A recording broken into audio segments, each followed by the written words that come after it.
You are listening to Reels Movie Podcast. I am your host, Z, and before I get into this review, let me remind you to subscribe to the channel, hit that thumbs up button, leave a comment below, hit that bell for notifications, and you'll never miss a future episode.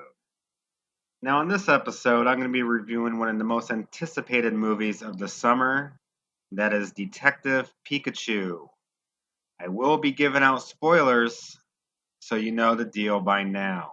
In a world where people collect Pokemon to do battle, Tim Goodman comes across an intelligent talking Pikachu who seeks to be a detective and help find Tim's father, Harry.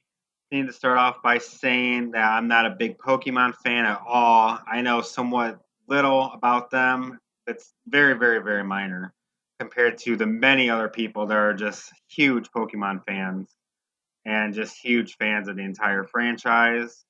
This was a very hyped movie that people couldn't really wait to see. It's such a cherished series that to this day people love. I think the craze started in the late 90s, which I could be wrong, but I just remember that the big boom happened around that time that this franchise started off as a video game that went into animated movies, trading cards, toys, a Pokemon Go mobile game, countless other merchandise, but this is the very first attempt at a live action movie.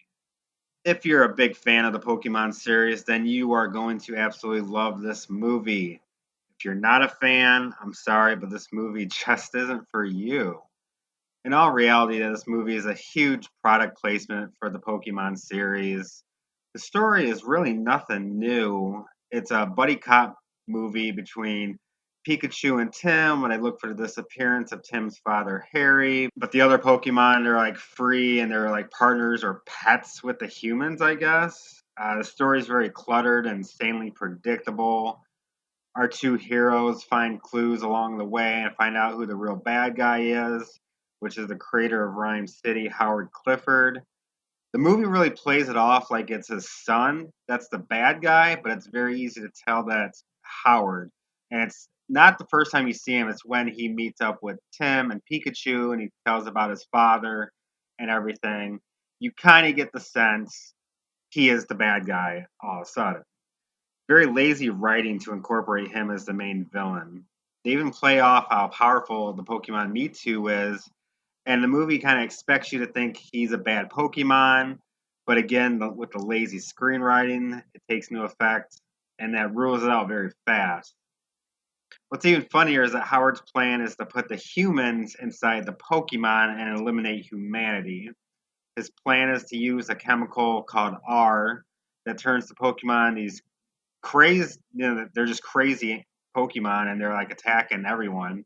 And then he wants to swap the humans into the Pokemon with Mewtwo's power when he already like controls Mewtwo by this device on his head. But his plan is to use those balloons during the Pokemon parade filled with the chemical R. It's the same damn plot that was in the Batman movie from back in 1989.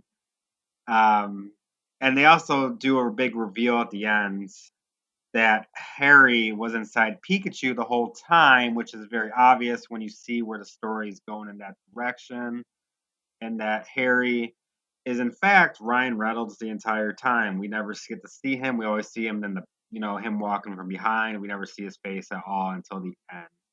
So it was very obvious that that's what they were doing. Even with the bad story and the dollar store bad guy isn't that's not my worst issue of the movie, but I hate to really say it, but Ryan Reynolds voicing Pikachu was not the best fit. I just could not buy it.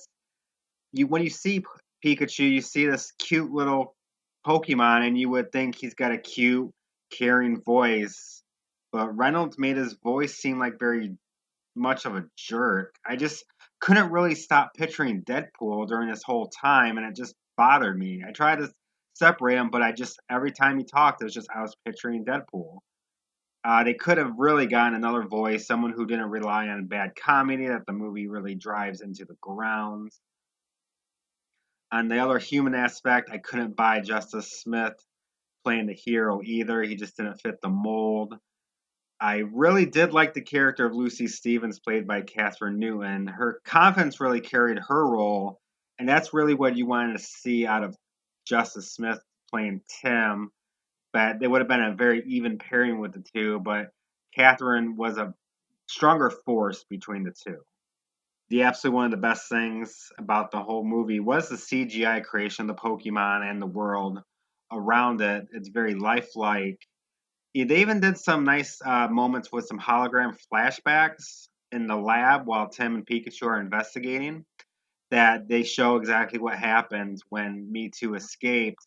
And when they interact with the holograms, it's just they kind of like like a you're moving your hand through a light. It kind of like just moves in and just goes back. I really like that the flashbacks. I love the CGI and the world they created.